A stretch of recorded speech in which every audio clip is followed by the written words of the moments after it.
Welcome to another edition of the RF Video Shoot Interview Series, where it's more than a pleasure to have for the first time a former World Wrestling Federation heavyweight champion 2 times, Sycho Sid Eudy, Sid Vicious. Sid Eudy. That's close enough. Okay, cool. Let's get going. Yeah, all right. Let's get right into it. How'd you get started in the wrestling business? All right. Well, I'll answer it, but I've probably answered this 1,000 times. What it was is I live in Marion, Arkansas, which is about a 15-minute drive from Memphis, and so I was working out at this club, this little gym called French Riviera, and Randy Savage and his brother Lanny was in there. This is when they were working the Memphis territory. I had just gotten received a walk-on scholarship with Arkansas State, and I was getting ready for spring camp. The weird thing about it is also I was married, had just got married pretty young, and had a baby on the way. Oh, wow. So what my idea was to go to college maybe 2 years and maybe try to bust into the NFL as an offensive lineman. I had a good chance of that because I had great speed. I just needed, keep the weight up. So I was telling Randy Savage about that. He said, man, you said, you got to forget about that. I said, man, you got to get into wrestling. I thought, well, I had just been talking to some guys that were playing with that Memphis Showboat to that. I'd get an idea the average offensive lineman was making anywhere from about $35,000 to $100,000 a year. They don't make a lot of money. So I said, what kind of money is in it? He goes, a guy like you probably make $50,000, $60,000 a year. I said, really? And I said, I could do this soon. He said, yeah. So I think, no, I have responsibilities of a family coming.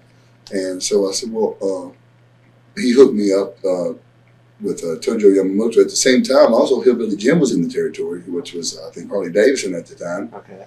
He was there. We all would run across each other about the same time at the gym. He's telling me how to do the same thing. So they introduced me to Tojo Yamamoto, who went to that's the wrestling school I went to, and that's how I started. Or that's how I was introduced. It was actually like that. Okay. When you first broke in the Memphis area, were the veterans helpful to you, or? Yeah, they were, because the thing too was, in a great way and sort of a sad way, Memphis territory is really strong on protecting business, and I believe that too. But we've taken, where I've been in the business, it's almost too hard to say, well, I wrestle this guy or whatever. When you're in WWF, that makes you lax. It's like, no, it's entertainment now, Sid. That's why you can be slapped around by a girl, because it's not real. Right. That's what they tell you. So after you're young and you go to a WWF real young, then it's entertainment. Then you sort of lose a little bit of the touches of your old school stuff. But being in Memphis, they were pretty good. Matter of fact, the guy was here tonight, Nick Bockwinkel, was with my very first match. Wow. I was Austin Idol's partner against Lawler and Bockwinkel. And what happened I was still in school at Tojo, but the mystery partner, who I think was supposed to have been Terry Funk, didn't show up. So they called me. I was at home eating. They called me at the last minute and said, get up here, you're going to wrestle tonight as Lord Humongous. And so I said, really? And they said, yeah. So I didn't have any wrestling gear other than what they loaned. I had my wrestling boots, but they loaned me the gimmick. And so I went out as, Austin Idol's partner. And I remembered, especially someone who thinks they've got a little bit of muscle, Right. But I remember that night, man, was we walked to the ring, Austin Idol was saying, come on, man, look big. I couldn't get my muscles to flex. I couldn't, I don't know how I really looked, but I felt like I looked real weird. I want to say, I can't remember who came to my first match, but I remember them saying, man, you really look awkward standing there. So I guess that's what it was, but that was my first match, and they were helpful. Nick Bockwinkel was a nice guy, a gentleman to me my very first time in. So I worked that territory for a little bit, then I went over to Continental. Right. That was my next question. You went over there, you were Lord Humongous again, and I think you were with Shane Douglas at the time? No, actually, my first one in there, me and Harvey Whippleman, who was downtown Bruno, when he was my manager. We worked there at the territory for about 8 months, and then Eddie came in. Oh, okay. All right. Eddie was a great guy, but he brought in Paul Lee. Bruno was real nervous about his position in the business, especially back then as a manager. And also, he really liked Memphis, his home, even though it was my fondest memories of the business when I was in Continental. And I don't know if it was because what it was, but it was all the guys were great. The territory was great. The drives were great. I was in Panama City once a month, and I've never been to Florida. I'm from Arkansas, right? I was just a dumb hillbilly. Really, I remember me and Bruno driving all the way to Panama City one night after the matches because we were going to be there the next day. We drove and walked out on the beach at night. We were just like, man, you believe we were at the ocean. But so I started with Bruno.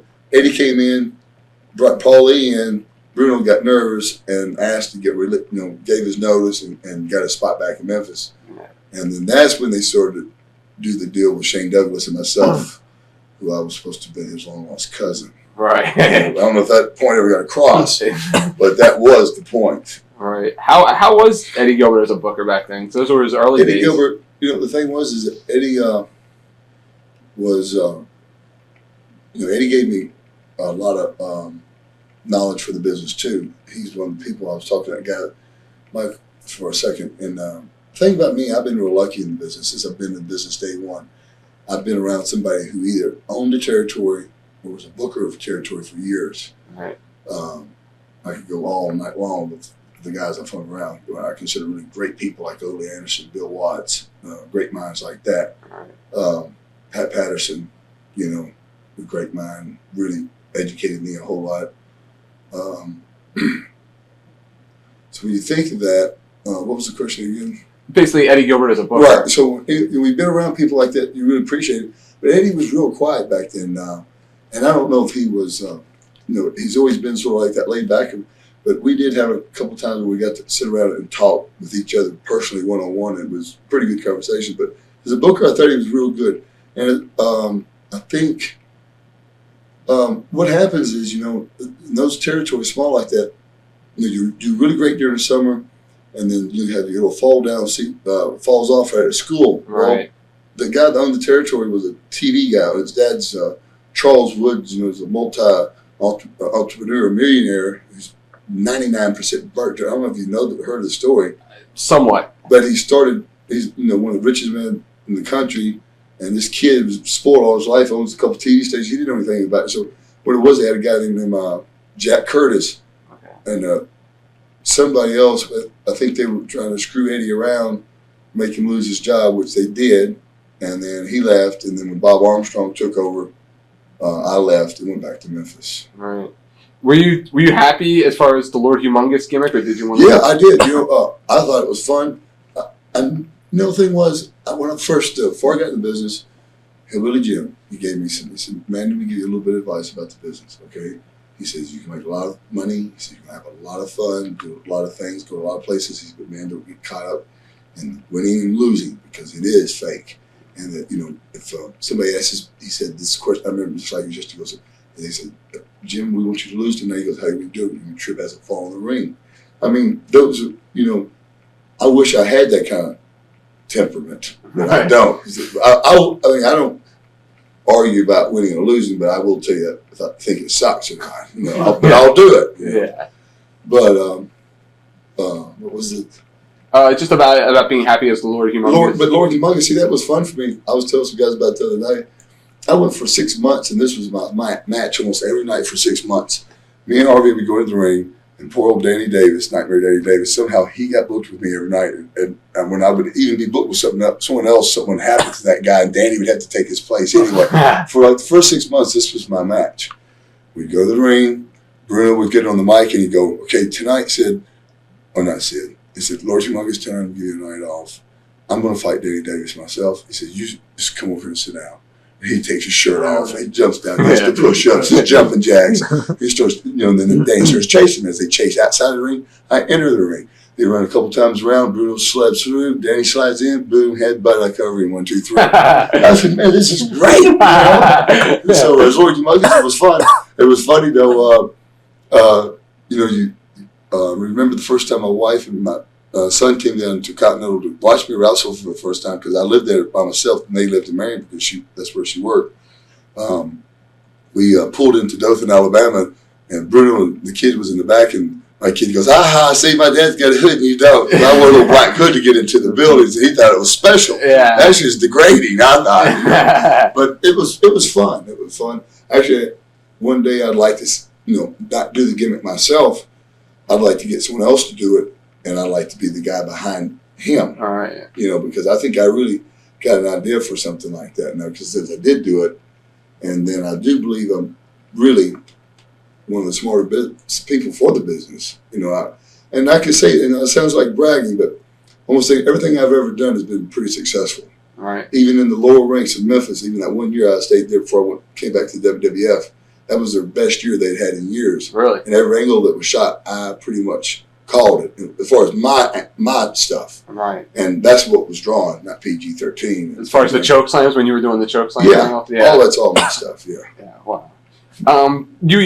You worked Memphis off and on throughout your career. A lot of people don't like him. A lot of people like him. What is your opinion of Jerry Lawler?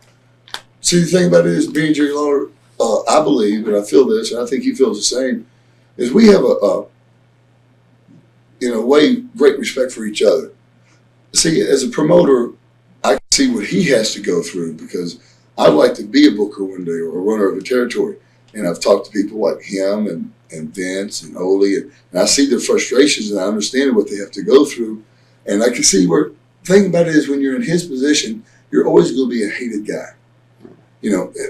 Always. Now, I don't agree with some of his things, the way he gets upset about over certain little things about, he gives a lot of guys a lot of grief about some things. I do understand why he does it. I understand why he's doing it, but I don't understand why he does it. Right. Like that. But he's never done me like that. If I want to go wrestle somewhere else on the same night he's running town, we never have a problem like that. And he's always been good to me. He's been the first one to bring me back and give me a payday. Yeah. My first payday back was with him. Right. It wasn't with here or anywhere else. It wasn't a lot of money, but it was. It was something common courtesy, that we sort of have with each other. I think he's a great guy. I think we all have room for improvements of things we should or should not do. I'm like him too. I'm probably never going to agree with certain things, like I don't agree with women should be in the ring or be in wrestling. Really? He's sort of pretty much like that too, I believe. We still have some of those old beliefs, and I think that's where we have a little respect for each other, and that's why we have we're not best friends, but we never have arguments. Right. We're always pretty courteous to each other. Just a follow-up question to that. Nothing that I had written down, just something just out of your answer. From what I'm getting, you seem more, I guess the term would be old school as far as you're thinking of the business? No, I'm old school, and I like the old school. But the thing is about this, guys, is nothing in the world takes steps backwards. You got to go on. All right, now, for example, if we have taken the business where it is today, then we have to decide what direction to take it up to make it either more glamorous or more wrestling. One of the two. Of course, you have to have the combination of both, because both elements have already been put into the business. Right. So you got to either polish both elements more or find another element to take that next step. And I think maybe that's why Vince is, he's stuck in his one groove that he thinks baby faces should, always be the champions and stuff like that, where I don't believe that. That's why I'm a little bit old school. I'll give you an example real quick too. When I was working for Vince, and not this time, but the time before, they beat me every night. 30 seconds sometimes, every night. I didn't care. Because, I'm getting paid the same about 30 seconds to 30 minutes. Right. But this is what happens. When if you're a heel, when you come out of that dressing room, people go, you suck, man. You really suck, All right. So when I'm going to my car and I put my bag in, the guy goes, you suck, man. I go, yeah, I sure do. I put the bag in, he goes, no, not really, man. You're pretty good. See, the sympathy was on me. Yeah. You don't want sympathy on your heels. You want it on your baby faces. And that's where the misconception is. And I think that is why WCW is kicking his ass in ratings. Really? It's not that they produce a better show. It's just because they're doing the basics. And everything in life, basics is always what gives you a good stronghold. And it might be old school, but it's glamorous. Right. NWO, Hollywood, Right. See what I mean? But the heat's there. Look at Razor Ramon, man. He gets beat every night. Nitro. He's got more. He's over as strong as anybody in the territory. Yeah. You know what I mean? Yeah. And those are some old school tactics that Bill Watts taught me. Yeah. So go back to that. Okay. I guess from there you went WCW. You Yeah. teamed with Dan Spivey at the Skyscrapers. Right. What are your memories of teaming with Dan Spivey at the Skyscrapers? It was great days too. It was, I was brought in first to Sid Vicious as the singles, and I think it was just doing tryouts and TVs, and then the committee, of course, Eddie Gilbert is the one who gave me my break there. He's the one who called me and brought me in. Him and I think Bill Apter had something to do with it by sending some pictures to Mr. Barnett. Barnett and Eddie got together, and Eddie said, "Yeah, I know this guy, and I think he's the one that recommended me to come in." So I came in at first, and I think they, I was what you could say a diamond in the rough. I still needed a lot to learn, but they brought Danny in the beginning to take all the bumps and just let me come in and do all the killer stuff. Well, we found out after a while I wasn't really learning anything from that. I'm still, I'm a big guy, but think about now, look at big guys. And I think at one time, last time I worked for New York, I think I was suplexed off the top of that fucking cage for 17 days in a row by Brett. We're forced now to do more things, but maybe just one, Right.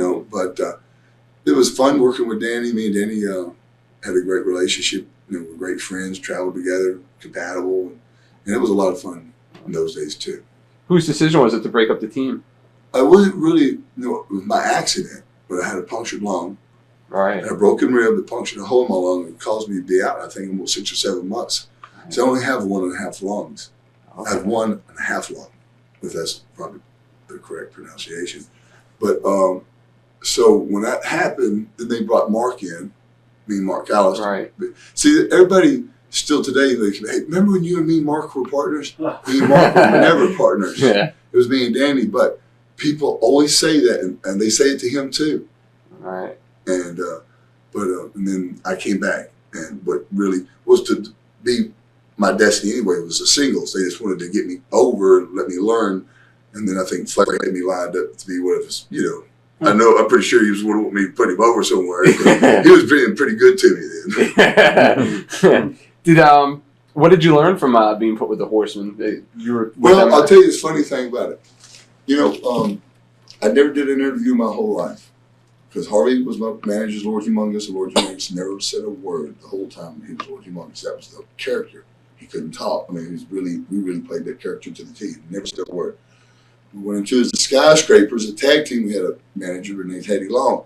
He did all the talking, and then once in a while they would have Danny would throw in a 10-second part, and they'd say, "Sid, you say something." I said, "No, man, I was really shy about talking in front of doing interviews and stuff like that." I said, "No, man, you guys go ahead. I'll stand here." So it was like that for long. And so then when I became a Horseman, Arn Anderson was the first one. I said, "Look, man," he told me exactly what to say. It was like 3 or 4 words, 5 or 6 words. He said, "You say it like you really mean it." And then, boom, it came out. And before you know it, another one came out. And then I was doing interviews, And that's what I really enjoy, probably the most of all in the business, is doing interviews. Right. Or camera work. Oh, okay. Now, as part of the Horsemen, you had a feud with Brian Pillman at the time. A lot of stuff came out in the sheets that said, and this is to find out truth or not, that you were unhappy with it because of the size difference between you and Brian Pillman. That you thought it was wrong that you were feuding with Brian Pillman when you were 2 or 3 times his size. Is there any truth to that? There's no truth to that because there was never a feud between me and Brian Pillman. The only discrepancy ever there was this. Is I was working with him one time at the Meadowlands. Now, him and the rest of the babyfaces in the territory hated working with me in New York or Philly because they got their asses booed off. Because the building would go Sid, so they hated that. All right, now, the only discrepancy I remember me and Brian had as far as business like that you're talking about is we were in the Meadowlands. Magnum had already came in. Ole was gone. Dusty was coming in, but he wasn't allowed to be there yet because of his contract. But he'd already put in the works for me to start to be the man. And I was already given the ball pretty much at that time. Magnum they wanted me to use my finish. Brian was whining, complaining, "I don't know that I'm hurting." And then Magnum just went and told him, said, "No, you're going to take that finish." And that's really the only. Other than that, I only think I worked with Brian maybe one other singles match. Yeah. And that was like in a damn little B town that Atlanta run once in a while, like in Hillbilly Georgia somewhere. I forget what town it was, but it was actually it was a pretty good match that night. Right. I remember he laid him out with the powerbomb in the War Games, and that's all. That right there. Now see, I laid him out there. Now that was an accident. He went to the dressing room, hurt. He was up around the next day. That guy took a lot of punishment over the years, football and everything. You really couldn't keep him down, but I don't remember being a big deal of it. I remember it looking pretty good on TV. Yeah. He was good at stuff, great. Really great at stuff like that. Yeah. But it was we didn't allow for the height of that cage. Yeah. When we thought of the finish, when we were laid out the finish. But no, other than that, there were really no other business discrepancies. At that point in your career, it seemed like you were just hitting that breakthrough point. Mm-hmm. The way the business is with jealousy and the whatnot, and at the time you being a heel, and you just mentioned, at some talents, the babyface would get booed out of the building when you'd come in there. Right. You think there was any maneuvering behind the scenes in the locker room or the community to keep you down? Well, yeah. The thing about it was, I remember the first time I seen the ugly face of jealousy, and when I was Lord Humongous and Continental, I never knew. The thing about it is, I'm not jealous of nobody. The reason why is because I'm better. I think I am better than everybody. Right. Not far as I can't do a damn moonsault, or right. I don't like doing elbows off the top, which I could if I wanted to, but I'm not, because I'd probably break every bone in my body. But as far as having an idea for the business and being able to go out and keep to me is I can go, for someone to go out there and do 100 spots and whatever, that might be a great feeling. But for me, a great feeling is standing there and just be able to move and people, just with a head movement. That to me is more effective than more power to do that than any 1,000 moves. Yeah, I agree. I guess at the time your run was coming to an end, you were just about to go to the WWF, and you were with Elegante.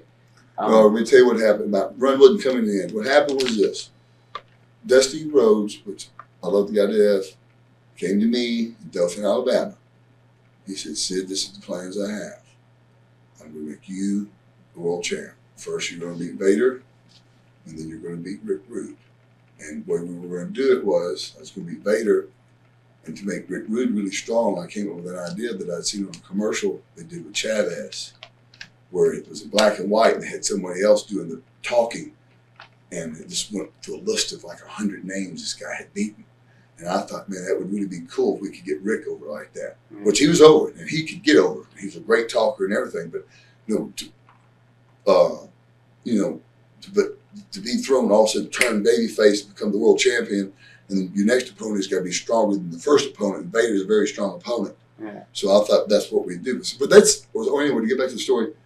So he brought me in and told me this. Really, I want you to go into the office. We'll set you up with a brand new contract. I want you at least here for 4 years, 5 years, something like that. That was only on a 1 or 2 year deal. And I said, well, great, man. Not more money, everything. Okay, so I'll do it. So they came up with a figure, I forget what it was. And, I swear, I thought to myself, I'd already heard the rumor that Hogan was going to start taking some time off, and that spot was open in WWF. And I still believe one day I will be the single top guy in this business. If not now, I feel I am. I just haven't really been given the opportunity. I think one day I will still be within, say, the top 5 or the top guy always in the territory that I'm in. But I thought, man, this is a good opportunity for me. I've never talked to Vince McMahon. Maybe I should give him a call. So I called him, and right away they put me through. And I told him what was going on. He said, man, he goes, could you fly in tomorrow and we'll talk? So I went in and talked with him. He gave me the magic wand bullshit story. What do you want? Blah, blah, blah. I told him what I wanted. Of course, there was no guarantee for money, just opportunity. Okay. So, and then I said, I don't know. By the time I got home, WCW had already found out, and they doubled my offer. So I said, all right, I'm not going to call Vince back because now I look like I'm playing the middleman. I don't want to do that. I'm going to take the guaranteed deal, and then I'll go to New York another day. Swear to God on my life, my kid's life, my wife's life. I was dressed, I got up, took a shower, put my nice clothes on. I was walking out the door and the phone rang. And it was Vince. And my wife said, it's Vince McMahon. I said, oh my God. I said, hello? I said, Sid? He said, yeah. He goes, have you signed that contract? I said, no, sir, I haven't, but I'm on my way.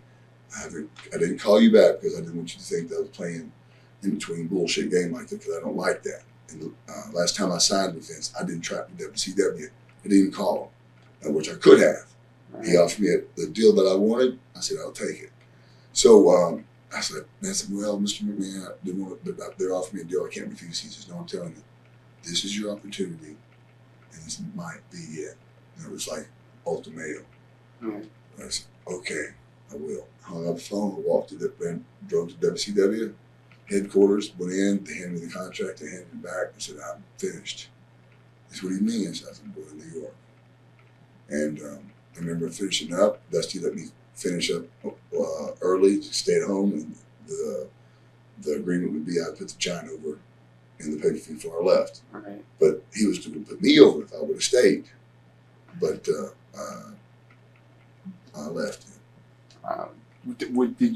Do you think that you left on bad terms as far as they see it? No, I think because at the time I was, still young, young person, really young to the business, and Dusty even said, he said, I know exactly what you're going through, Sid.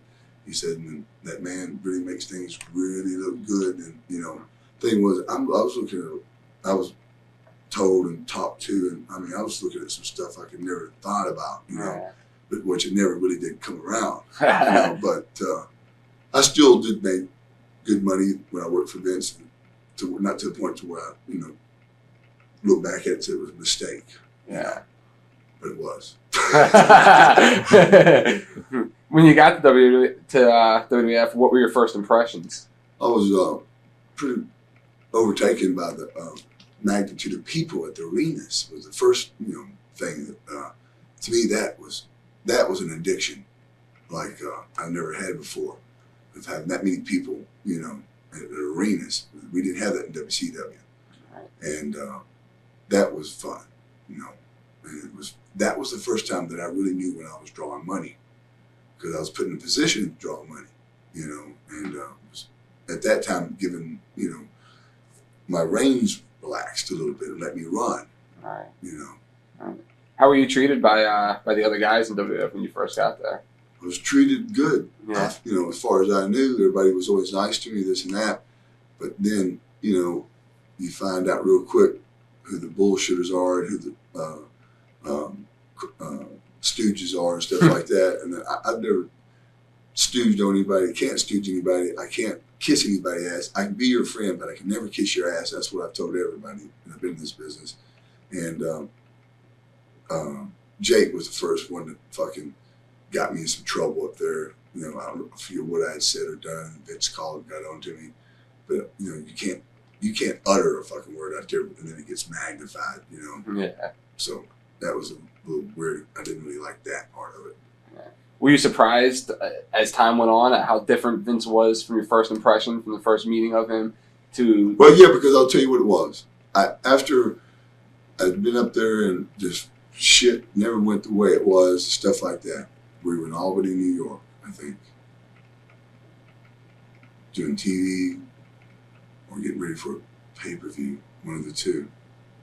And I just went in, and I'd already talked to the people at WCW that were going to give me the money I wanted to come back. I just went to Vince, and I said, I've already been in a room just like this. I said, Vince, I'd just like to talk to you for a second. He said, all right. I said, I said, we talked, I left, WCW to come here. There's a lot of things promised, and things just haven't worked out. And I can understand your position, maybe why they haven't worked out. I said, but I would like to part ways and go ahead and go on another way, and I'd just like to be able to shake your hand, as man to man, and let me go. He wouldn't do it. He said, no, I'm not shaking your hand. It was like, no, please. I just want to shake your hand. I'm leaving, Yeah. But so then he, sabotaged me a little bit, but he did make it worth my while as far as financially to stay a little longer. But then after, the thing is, you can have all the money in the world, but like you say, after just another line, and Sid, we're going to make you now the biggest heel in the business. Okay. Well, see, the thing is, I've got an idea about the business too, and how to make someone a big heel or a big baby face. And then when you send me to an arena and you have a guy kicking out my fucking finish, that ain't making me a big fucking heel. Right. Okay? So then that's when I walked out. They wanted Ultimate Warrior to kick out of my finish. That was my follow-up question. Right. Yeah. And I was reason I did it the first night we got to Boston, and and the house was the shits because the last time I'd worked there, the Undertaker was like sold out. There it was like $40,000 with him. I didn't see him being a big money drawer, and for him, kicking out my finish. And I just told them I'm not doing it anymore. And they said, well, we need you to do it. I said, well, look, you guys are the agents, and this is your options. I'll do it, but then this is my last night. They said, please, Sid, don't put it. I said, no, I'll do it. They said, you guys got to make that decision. So they said, just do it. So I did it, and it was. I quit after that. Did you see? Because I know when you went to WWF, Hogan was getting ready to step down, and they had that position there, and then it seemed. When you were in there getting ready to take hold of it, it seemed like all of a sudden Ultimate Warrior came back, and it's like everything stopped for Ultimate Warrior. And is that the way that you saw it at the time, or? No, no. I just saw it like this: that I was promised so many things, and things just didn't keep coming across. I don't care what other guys are being promised or what they're getting. I'm just concerned with what I've been told. Right. Ultimate Warrior, never did anything to me. All right. Other than scare me, just talking to him. Freaky guy, huh? You said it all right.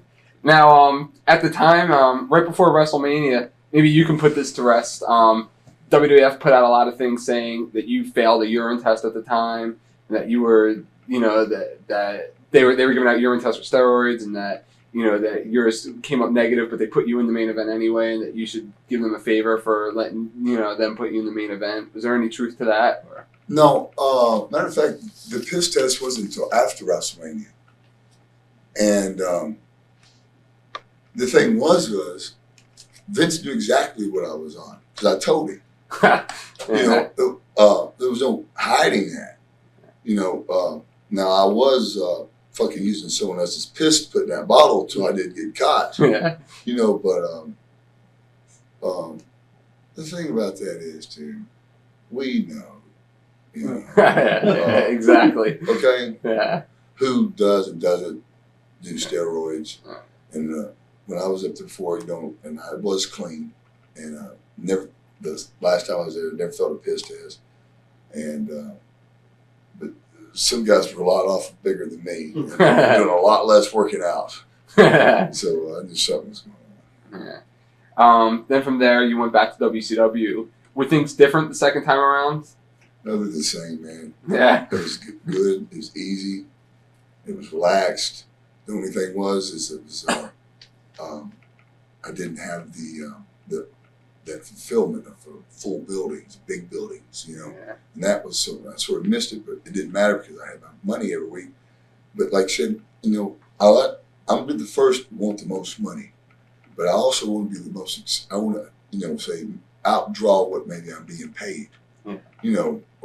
For how you calculate averages or to payroll. But to me, I remember one night we were in Columbia, South Carolina. The Nasty Boys had just came back in to WCW. I was back in WCW, and Davey Boy was in WCW. We did like a house of $24,000 in Columbia, and I remember the Nasty Boys just going, man, look, man, it's 24. And still the building was only 2/3, 1/3 full, and the Nasty Boys run back and forth. And I said, guys, this is fucking only $24,000. You didn't draw shit. These people just came on their own. Right. None of us drew anything, I couldn't be proud of that. Right. Now, when you came back, it seemed like WCW was taking a different turn, and they were doing all those promos with the blowing up the ships and stuff like that. When they were doing you and Vader as the team and everything. Mm-hmm. How did you feel at the time doing those? Coming, from the old school, the old days. Well, the thing is that's what we were just talking about. You got to do those things, and Ole saw that. He, I don't think he really wanted to. I think he was pressured by some of the hierarchy and WCW personnel to do things like that. But I thought that actually was one of those, that that was the only time I remember WCW ever selling out a Coliseum that big. And we sold that Coliseum out. First, they had it blocked off for 5,000 seats and held like 10,000. But we sold it out. I don't know if it was due to the corny little interviews or all the promotion we had into it, or we did have a good matchup in a tag team that night. And we had a great promotion, people working with those casinos, so that helped a lot too. We had a lot of free. I was down there for 9 days, 7 hours a day, doing PR work. So, we worked hard on that show. It seemed like they built up during that run, you and Sting for the title a lot, and you guys wrestled each other in tag matches, and you guys wrestled each other, and it seems like you wrestled Sting a lot off and on throughout your career. What are your memories of your matches with Sting? The thing about Sting is he was great to work with because he was a great, for me as a heel, I like somebody who can sell and doesn't feel uncomfortable by staying there. And that way I can, look at him like I'm fixing to drill a hole at him and then stop and look at the people, and the people look at me and go, man, see, that's the whole idea is that you got to give this thing called time. I got to give this person or this lady an idea that, man, when I kick this guy, it's really going to hurt. And I got to make it look like it's going to hurt. And she's got to have time to go, God, don't hit him, don't kick him. And then when I finally do, everybody, that is, to me, I loved working with that guy. And that was a lot of fun. I'd work with him every night. It was, I guess, the whole gimmick of Sycho Sid, just from everything that you've been saying so far, it seems like, was that your idea as far as, no, it wasn't? I didn't like the idea because we all know it was a fucking rib on me. The Psycho deal with the fucking scissors. Oh, okay. It was a funny fucking rib, When I went back the second time, I told Vince and everybody, I will not be called Sycho Sid. We were ready to call me Sid Vicious, or just, they came with this deal with Sid Vicious is copyrighted by a punk rock singer. I said, the guy's dead. Yeah, right. Well, we'll find out his mother owns it, something like that. I said, well, I don't care what you do. I just want to be called Sid. They try to refer mostly to Sid, but then other people would, Actually, I didn't mind the Sycho Sid because as a baby face in some buildings, it really had a great echo when people really got with it. It's something I didn't mind, but I wasn't stupid enough not to fucking know where it really came behind. Right.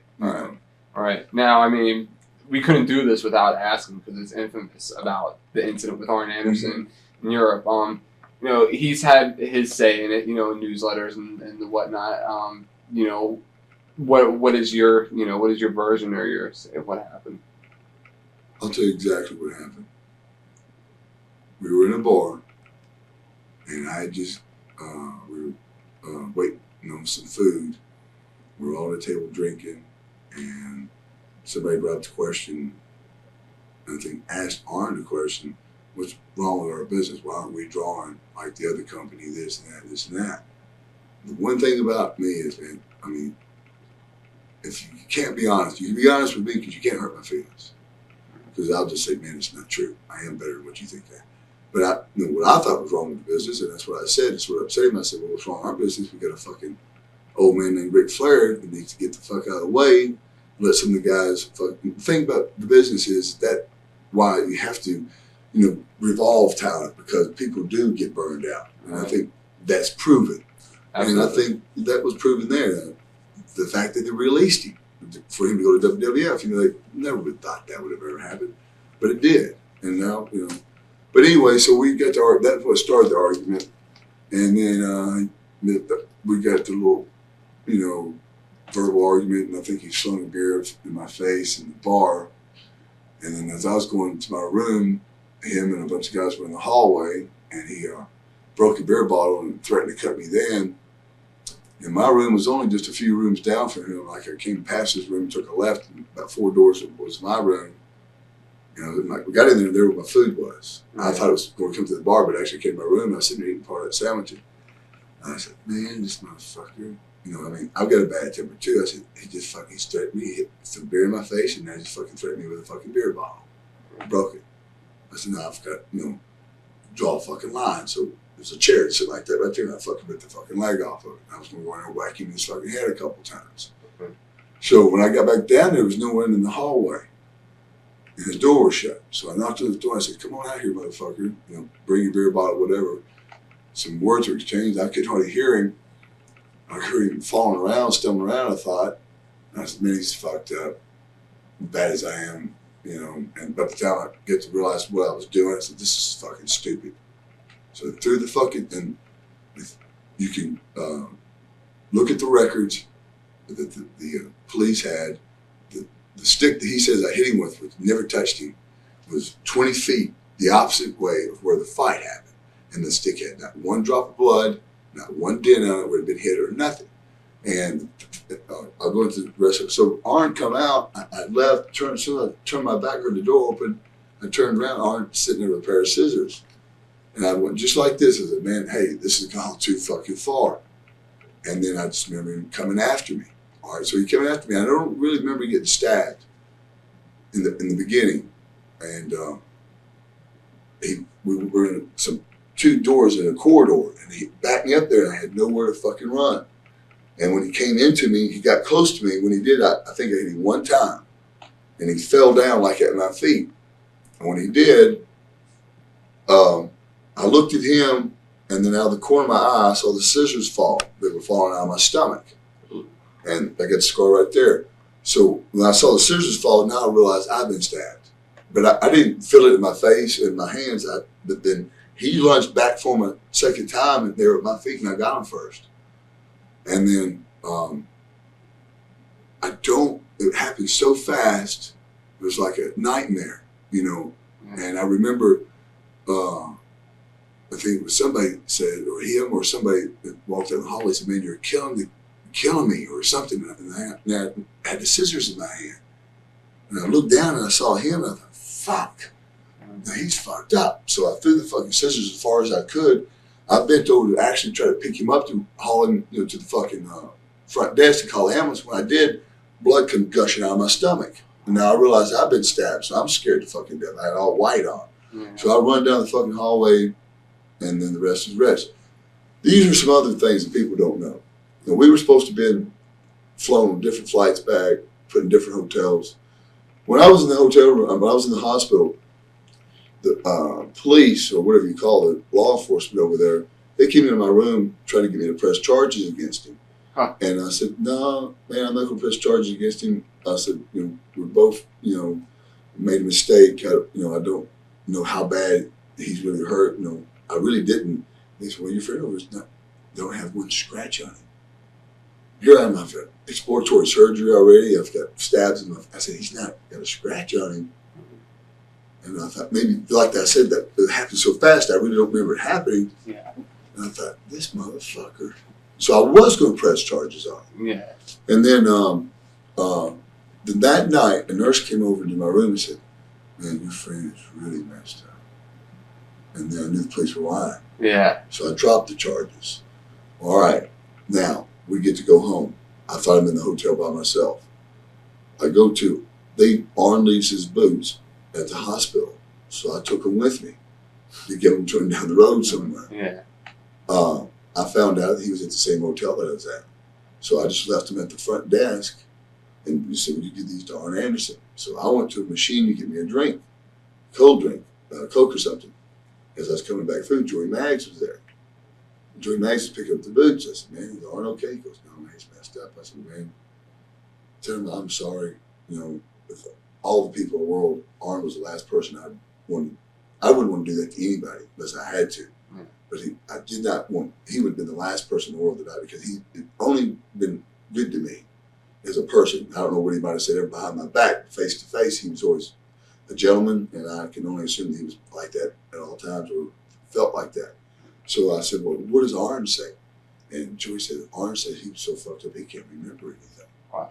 And so that's, you know, the true story. All right. If Joey Maggs says that's not, then he's a fucking liar. Because I remember those words exactly. I mean, we both were pretty messed up, you know, to the point that it got like that. Everybody knows I'm not a drinker. I don't drink much. It didn't take a lot of alcohol to get me into the state of insomnia or whatever, where you can't remember it. All right. But that's pretty much how it happened. Were you told it's a you or him as far as you leaving and him staying, or him staying? No, what it was they what understood. Eric Bischoff said that he had a lot of guys threatening to quit if I was brought back and this and that, and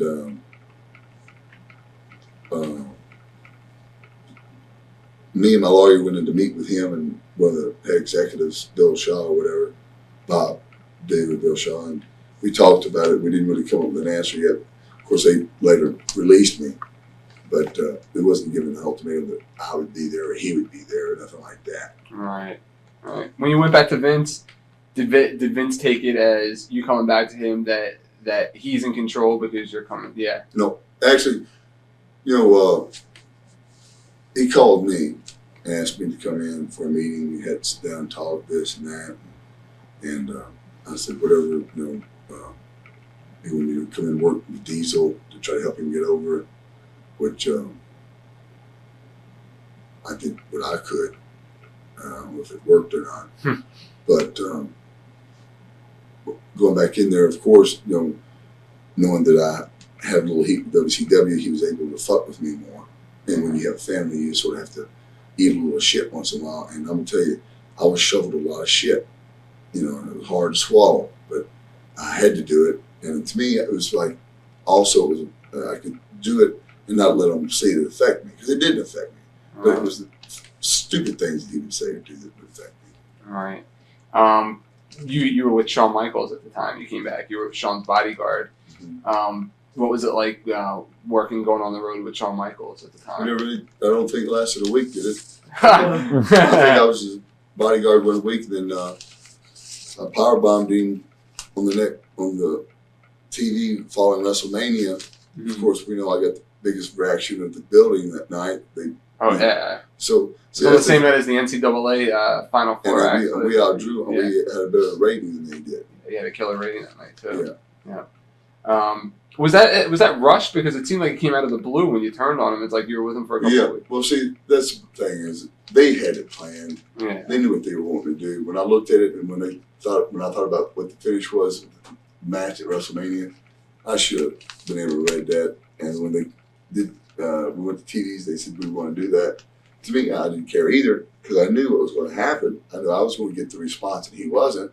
And that's pretty much the way it's always been. All right.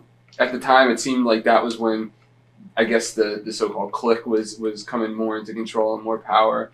Did you have any problems with him? No, because I'll tell you what. See, me and Kevin, first of all, he started the business. He rode with me a lot. We were pretty good friends. I knew Shawn a little bit, not like I knew Kevin. I knew Razor pretty good. The kid was a pretty good kid to me.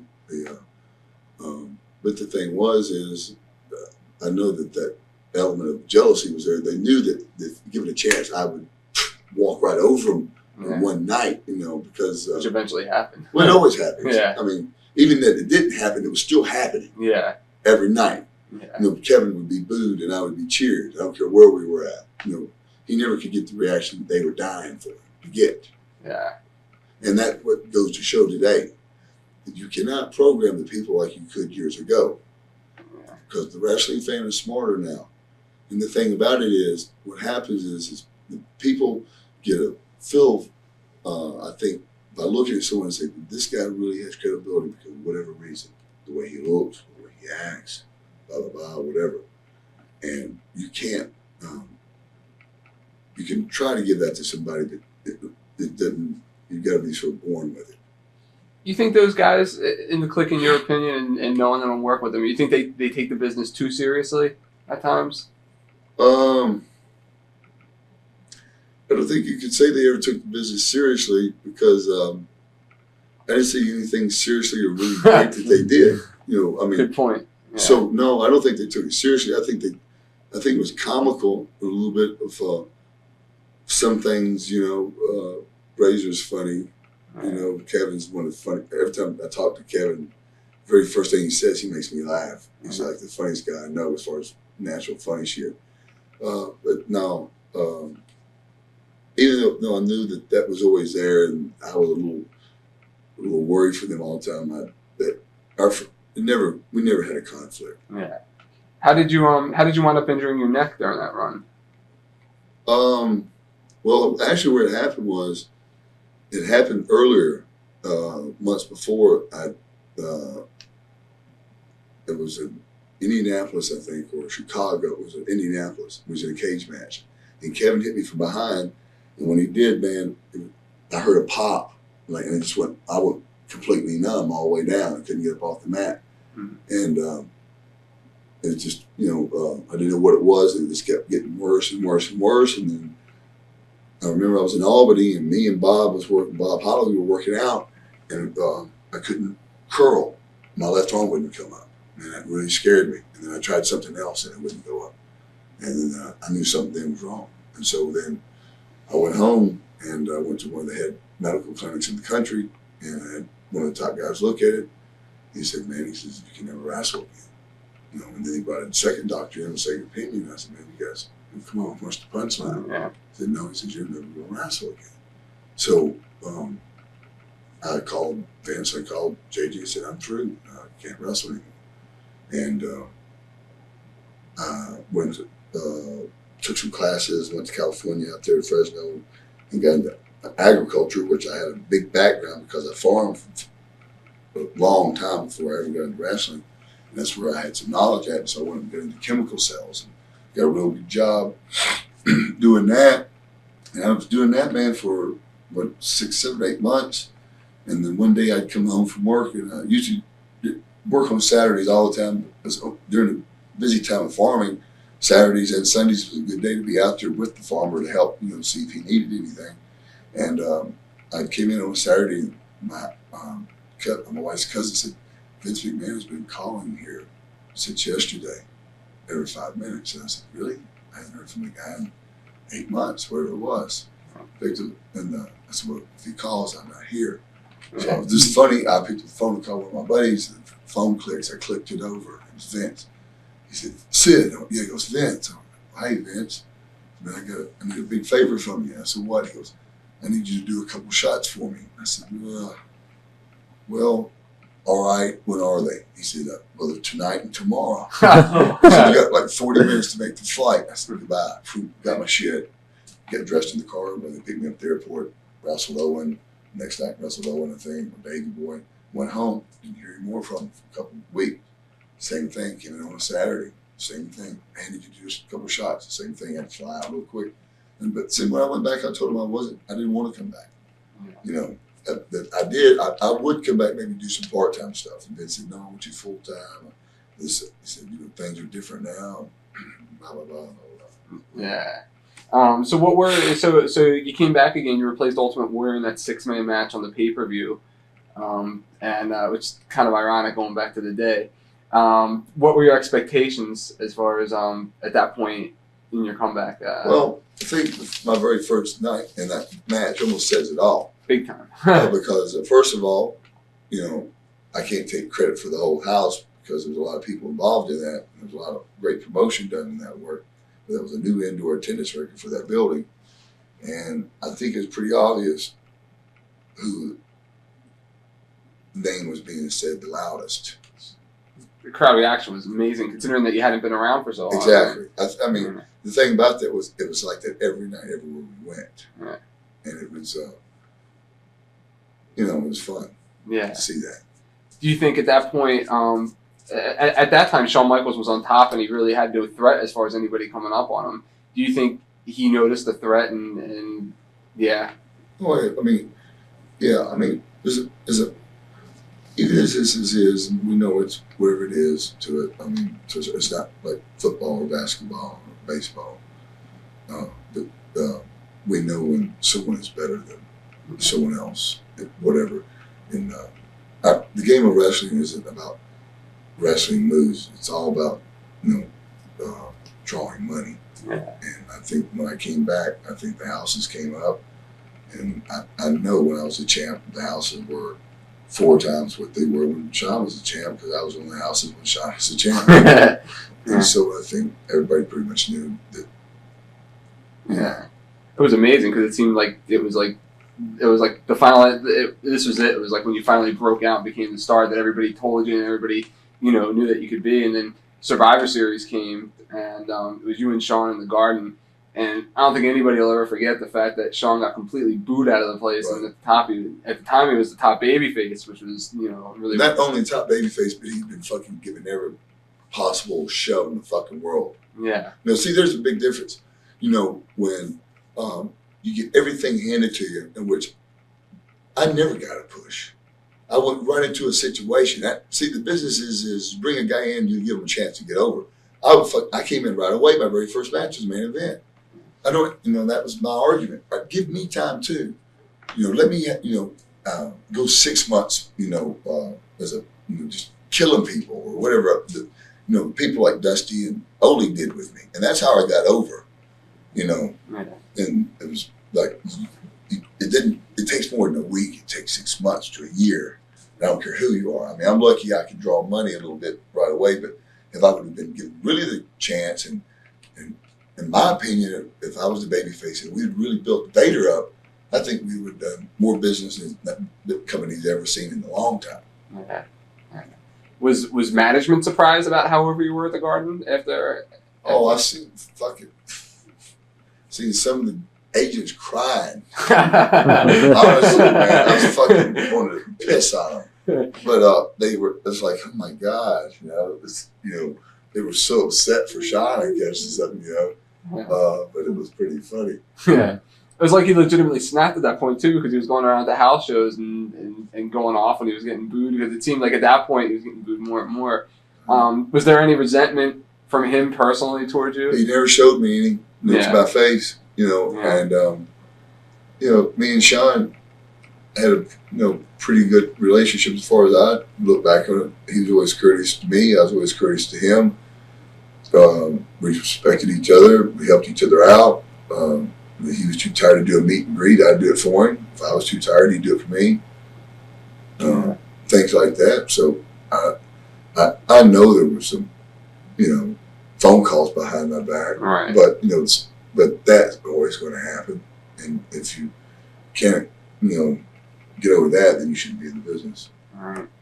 Were you surprised? Now, you just talked about it before, about how the houses were up 4 times when you were the champ, and you had to run, and it wasn't like anything was changing, it was only getting better. Were you surprised at the Royal Rumble, at the change, as far as, taking the belt off you and putting it back at Sean? No, because that was the idea. I guess I hear say that Sean's dream was to be in a big show like that in his hometown. All right? The agreement was this. I take the belt at Survivor Series, and we'd keep it on me as long as I was drawn. Okay, I went to the NAPI convention, or whatever it's called, in New Orleans, representing the WWF, one day, and Vince and I went in there and we were talking. He said I'd like to, for you to drop that belt back to Sean in San Antonio. I said, well, Vince, you said things were going good, that we want to think about it at least, or talk about it. Right. He said, no. He said, what I'm going to do is this. This is his hometown. We're going to drop it on him. He's going to put him on there, and then we're going to do a Thursday Night Raw, and he's going to put it back on you then. And that was my understanding. Was and that they had the Thursday Night Raw was scheduled, but it didn't go as planned.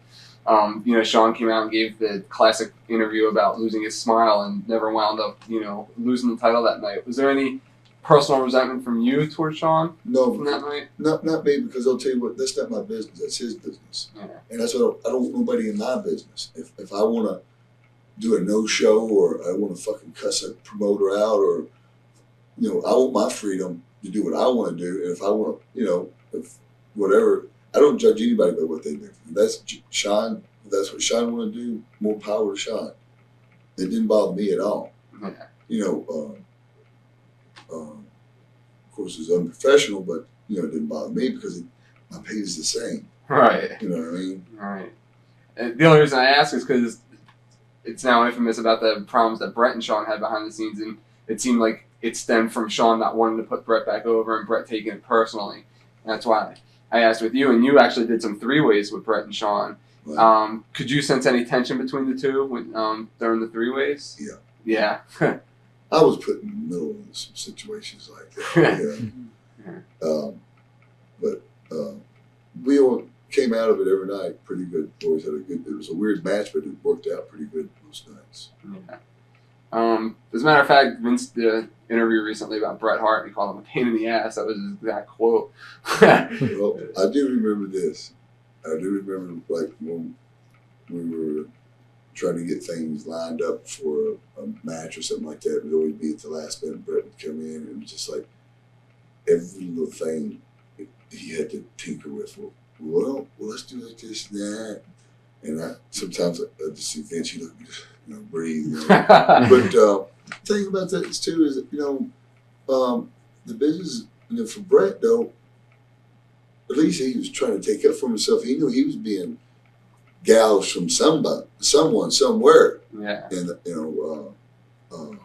whoever he thought was doing it, maybe they were, maybe they weren't. But so I don't resent Bret for doing that either because that's his life he's trying to take care of. That's what he thinks he needs to do business. Yeah. So it doesn't bother me. It never bothered me one way or the other.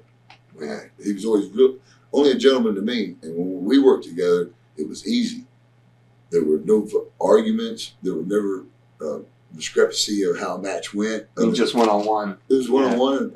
And, when I goofed up, he let me know, in a gentleman-like way. Yeah. And from there, from the Thursday Thunder or Thursday Raw, they did the four-way, the fatal four-way match when Bret wound up getting the belt and then wound up losing it to you.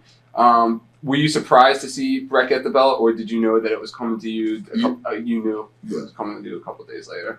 Well, I knew I was getting it back. Oh, okay. Through Bret. Oh, okay. Did he know that, or I think to your knowledge? I think he had to have known it. Yeah. I would hope that he'd known it. Yeah. It seemed at the time that the title was changing hands like every couple weeks. Was that the way it was supposed to be, or was it just management just changing their mind every 5 minutes? Who knows? Yeah. That's really a hard question to answer. The thing about it was, I was told again once I got the belt back, as long as I was doing good business, that we were going to keep it on me. Yeah. And I got to WrestleMania and it was dropped to me. I was going to drop it. Yeah. So I said, okay, fine with me. Let's do it. And that's enough. Yeah. Then from there, did you have the car accident shortly after? Right after that, we were going from Montreal to Canada. That's when I flipped the car. Okay. And that's when the complete left side of my body was completely numb. Wow. And at first, when I got home, I was put in the hospital for almost 24 hours, but I was on machines that they thought I had a stroke. Wow. But they'd taken x-rays of everything but my neck. And then the next day I went to a neurologist. That was the very first thing they x-rayed. They saw the broken vertebrae was pinching up against my spinal cord, and that's what was causing the numbness in my left. I wouldn't suffer any strength in it. Yeah. I just couldn't feel anything. Yeah. I mean, everything on the left side of my body. When I say left side, I mean, really. Wow. That's weird. Yeah, definitely. Especially being an athlete, Right. The whole left side. Now you came back for what didn't seem to be long. You came back on a Raw and you wrestled the Undertaker. Right. And then it seemed like after that you left again. Did you rush your comeback as far as your injuries? Do you think? The first injury was a back injury, okay, and that wasn't a fucking injury. First of all, it was a bullshit fucking deal with Bruce Pritchard and that fucking fat ass Jim Ross. My back was fucked up because I was taking those suplexes off that fucking top rope for Bret every night. And I'm a big guy, and it just seemed like every night my back was landing right on that piece of iron or something. And I was just totally wore out. All right. After WrestleMania, I told Vince, I said, I don't want to go to that damn overseas to Saudi Arabia bullshit because I knew there weren't going to be people there. And I said, this would be a perfect time for me to get my back healed up. And I had one-day surgeries. I had a series of 3 of them I needed to do. And I was taking an epidural, which is a big long needle into your back, for cortisone injections, which would alleviate the pain for at least a year. So when they came back from overseas, they said, well, have you got your release from the doctor yet? And I said, no, I haven't. He said, well, man, we need you to make Monday Night Raw this coming Monday. I said, well, I can make it, and I'll just go to the doctor when I get back. And they said, no, we need you to go right now to the doctor and have a look at it. Now, this is before they started the cortisone treatments. I said, guys, if I could just have a couple, don't worry about my back. I'm telling you right now, if I go to the doctor, they're probably going to want to do surgery. And I was, I knew that. That's how messed up it was. And I said, look, my doctor can't even get me in today. I was leaving to go to a family reunion for Saturday, and I was going to be back Sunday, and I was going to fly out Monday for Monday Night Raw. So as soon as I hung up the phone, they called me back like 30 minutes later. They actually called my own doctor and scheduled. They said, we really need him in there. Could you please get him in? So I said, okay, I'll call you back in about 30 minutes because I was only 5 minutes from my doctor's office. Went in, sure enough, he said, man, you're like 6 weeks, 8 weeks off or something. So then I called him back and see what I fucking told you. And see, that's what started my bullshit there, was them two fat fucks getting in my way. And see, Vince, knowing it or not knowing it, if he does know it, then that makes him a dumb fuck too, to take a talent like me and just fuck me off like that, because I was willing to come back to work without a fucking doctor's release, because we've all had to do that. And we're all going to have back problems. You have to work around them. Right. It was nice to get those cortisone shots, but that's just a doctor's way of making a quick fucking couple grand. Right. You know what I mean? It gives you temporary relief, they say, for 1 year, but after that, it's going to come back anyway. And the thing is, we all know, once you've been in the business as long as we have, you got an injury, it's going to go away sooner or later. Yeah. You know what I mean? Yeah. So if you're going to fucking cry about every injury you have and not be at work every night because you got an injury, like some people are, then you never fucking work. You know? But that's where that injury came in. It wasn't really an injury. It was just I needed a little time off. And then when I came back, we had the wreck, and that's when I had the real surgery, when I had a new vertebrae put in my neck. So basically, there was no injury, just the fact that they all of a sudden they needed you. What it was is they could. I don't know what reason in the world, but they wanted me to have a doctor's release for my back before I came back. I guess for whatever reason they wanted to fuck with me or something. But I said, man, guys, I'll come back and then I'll go to the doctor and I'll just say I'm okay and we'll go on. He goes, okay, well that's what we'll do. And like I said, 5 minutes later, he goes, we'll just talk to your doctor. He said he'll squeeze you in. I said, okay. I didn't want to go to the doctor because I knew exactly what they wanted. Yeah. I think, and I could be wrong, the last time that you were on Raw was the Texas Raw, maybe San Antonio Raw, or with the mystery partner deal with Steve Austin. You came out. There was some talk that you had collapsed that night. I did. In the locker room. What it was, the thing was, I was, like I said, completely numb on the left side of my body. I couldn't even really feel a foot brake paddle. Almost wrecked on the way over to that fucking building. Yeah. That's how messed up I was. And that's what really pissed me off, too, is Vince comes by and goes, man, you okay? I said, no, I'm not fucking okay. I told Jim Cornette that. I told all your stooges that. And you didn't get that fucking message? Well, no, if I knew you were this sick, there's no way I'd have you here, Sid. He's like, okay. Yeah. Walk on. So at that point, it seems now that the WWF has put out anyway through their grapevine, whether it's their 900 numbers or their internet, that Sid's an injury case. That Sid's bad because Sid's always claiming that he's injured. What would be your response to that?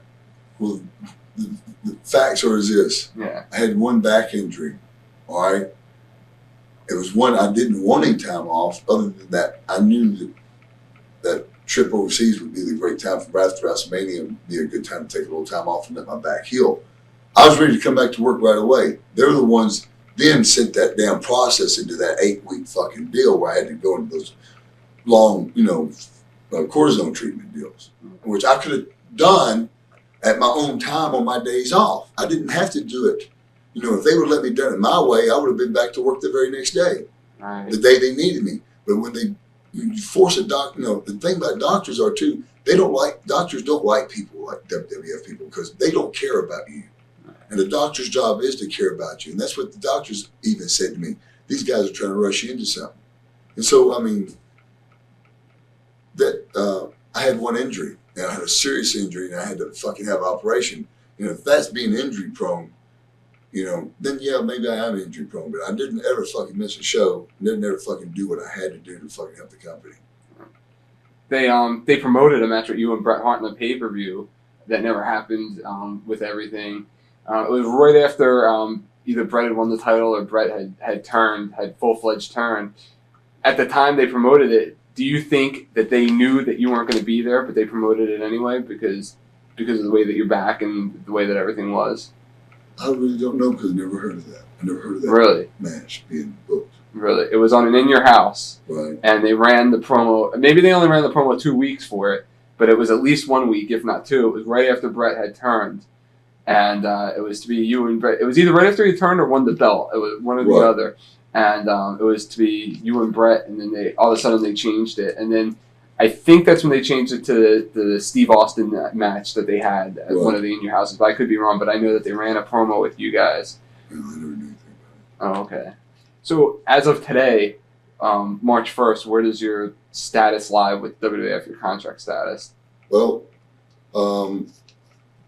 legally, I do have a release, and then legally I don't have a release because what we're trying to do is just get the final details of the merchandising worked out of how many months or how many years they're going to owe me for what's usually a general time frame is 2 years of what they pay you after you leave. So that's what we're just trying to get them to say. Right. And they won't return my lawyer's calls, and he's been calling, and we just, the thing was, I told him I'm in no hurry because of my neck, but now I am in a little bit of a hurry.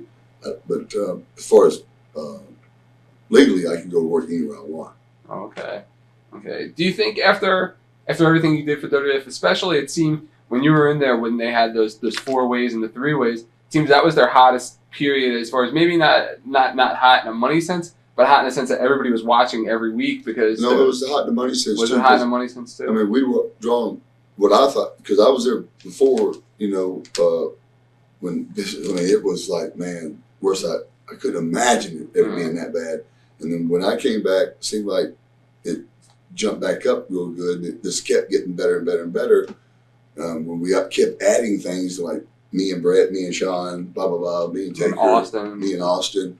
That was the thing about it was, too, that was a proving point. I drew money with everybody I worked with. Austin, the Mankind. Me and Mankind did $180,000 in Nassau.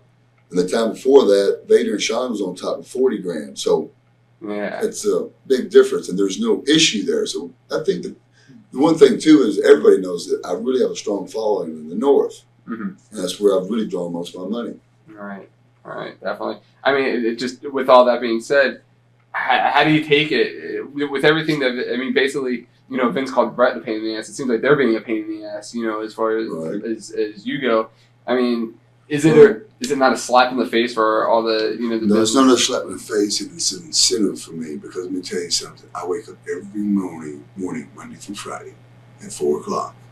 And at 10 minutes to 5, I'm working out, my first workout. And then from there, I take a shower and I go to my second workout. And then I run bleachers at 9:30. When my foot touches the top of that bleacher every time, that's Vince. And one of these days, see, the thing about it is I will outlive Vince, and I will wrestle longer than his reign too. So I will have the last word. Either be work for him again one day and he has to bow to me or give in to me, or I'll be working for the other company, just shoveling more fucking shit on him, and he can't get off. And it's not a slap in the face, and it's an incentive for me. It makes me. The thing about it was I was in the gym 3 days after surgery. Right? So I was supposed to be in bed for 3 months, bleeding down my fucking neck. When I had a brace on, everybody in the gym thought I was nuts. But I couldn't do cardio, so I had to walk, and I had to limp because of the bone in my hip. But then things got better. I started running, and it's only the thing about me is I take everything in life, adversities I love, because it's too easy to say, hey man, things are good. It's better quality, a better feeling when you're down and you reach back up one more time and you prove to everybody and yourself again, you are what you think you are. Yeah. So you're not ruling it out that you're not saying I would never work for WWF again. I'm not ruling it out, but I really doubt that I could ever work there again. Because if I did work there again, it would be a lot of fucking changes, especially in that fucking bogus contract that they write up. And I would almost have to write up a contract verbally making them obligated to everything that they say they promise, this and that. See, that's something WCW was willing to do when I was there. They were willing to guarantee me, when I was the champion, I got a $50,000 bonus or say whatever. I should have said that, but when I was the champ, even on top of my contract pay, those were incentives that we have. Not that Vince has always paid me well. I don't have any, I never can say I wasn't paid well, but you always feel like, for me, I always feel like I'm almost there, and then like that little fucker pulled me right back down, and I was like, man, why me? What did I do? I work hard. I get up in the morning. I make all your fucking shows. I make all your personal appearances. Nobody else wants to do them. I work on my days off. Why can't you let me have that 1-2 year run that I'm looking for? So it was wild because it seemed in '97 that you got there, then you pull you down. Then you got there, then you pull you down. You know why? Because I'm not a product of Titan Sports. I'm an entity of myself, and that might sound a little cocky. But just a few of us are like that. All right. That is why Vince's resentment has towards me. And that's why I don't think Vince would probably never hire me again, because he knows I am bigger than him. Just 3 more questions and wrap it up. You said you wanted to be a booker someday. All right, play the role of booker here with everything, and you've been in all roles in this situation, with everything that's happened between Shawn and Brett, and it came down to letting one go and keeping one of the other. If you were the booker for business at the time, what would you say? What would your decision be? What would you tell Vince if you were Vince's assistant booker? I'd keep them both. Yeah. Business wise. Yeah. Because that's the thing about business that I was actually, one of the things Vince sort of taught me was business is business, and that I might not personally like the way a guy acts, but we can get around that. And if he can draw me money, I'm going to keep him. So to answer that, I would try to keep both of them. Other question. The other 2 major wrestling companies in the United States, ECW and WCW, would you work for either of them? Or? Well, it was funny you said that, because I was supposed to be in the pay-per-view tomorrow night. Yeah. And I was given an offer of what I was going to be paid. Chris Candido was doing the middle work. I said, look, Chris, I said, tell Paul to call me and stop, chicken dick. Paul did call me, however, it was the night that I was working for Lawler, and I did try to call him several times from my mobile phone out of my truck, but his phone that I was getting kept saying it was out of reach or something like that. So when I got home, it was 12:30, 1 o'clock, so I didn't call him back, and I've never heard back from him. But actually, I did hear back from Chris. He said it's all, came up with this weird deal about a script they had to write out about this and that, and said, well, this is what we wanted to do was have a tag match. You be the mystery partner, and we have Leaf come down and win the match. And I said, hold on a minute. I said, nothing against nobody. I said, but I'm not coming into a territory and nobody's going to win my first match for me. Yeah. I said, if you want me to draw money or come in and help a company or a territory draw money, that's not how you do it. What we do is we come in and I beat somebody, and then you bring Bigelow down, you have him powerbomb me to the fucking ring or something like that. But that's who they wanted me to work with down the road was Bigelow and Shane. Yeah. So, the thing was I should have beat Shane, and Shane should have brought Bigelow down. They did the damage to me and then maybe double powerbomb me, which my idea was. Yeah. And it was all a go as far as I knew. And they said, we'll send you some tickets, this and that. And I never heard from them. Wow. What do you think of the ECW style? I've never really honestly seen it, man. No? I've heard about it. I can't imagine anybody being more brutal than me, given the chance. Yeah. So I think it'd be a place that I could have fun. I definitely think you could. Yeah. Definitely think you could. And I think I'll probably go work there some. Yeah. Paulie's going to, me and Paulie go back a long way. He was actually one of my first managers. He was my first manager. Yeah, he managed me, Lord Humongous. Oh, wow. Okay. Just a couple months that I worked there before I went to Continental. Oh, okay. And I guess today, I don't know what it would be. What would be your biggest regret as far as the wrestling business?